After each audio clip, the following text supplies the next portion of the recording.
এই মুসলিম বিচার চাই, শরীয়তের বিচার চাই।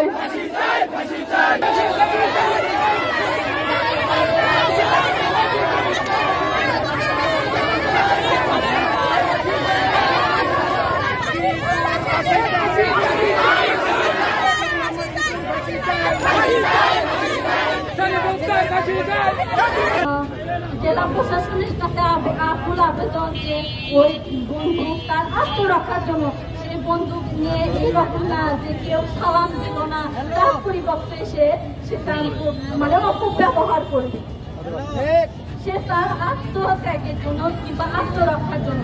তাই আমি প্রধানমন্ত্রীর কাছে বলবো যে আমাদের প্রত্যেকের হাতে একটা একটা করে গুলি দিলেন, আমরাও আমাদের আত্মরক্ষা করেছি, না হলে সুষ্ঠু বিচার চাই। আমরা সুষ্ঠু বিচার চাই, কেননা এরা আবার হয়তো বা আইনের 7 বছর কিংবা টাকার বস্তা ঢালে তারা আবার কি করবে, বের হয়ে আসবে। বিচার চাই, মার্ডারের বিচার চাই, তবে এখন এই মরি বিচার চাই।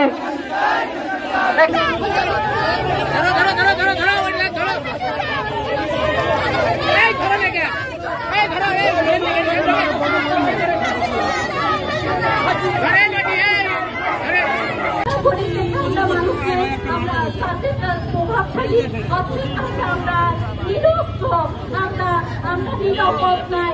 তাই আর ওর দেখি সিসিটিভির ফুটেজ আছে, তো আমাদের ফুটেজে সেখানে তো সবাই দেখতে চায় না, সবাই দেখছে যে ও আসতেছে, কিন্তু ওদের নাকি বাসায় সিসিটিভি আছে, তাহলে ওরা কেন সেটা মিডিয়াকে ইয়ে করে না? আমরা তো আগেই ছেড়ে দিচ্ছি, ওটা কেন তারা দেয় না? এখানেই তো প্রমাণ হয়ে যাচ্ছে, তাই না? এখানেই তো প্রমাণ হয়ে যাচ্ছে। প্রশাসন নীরব কেন?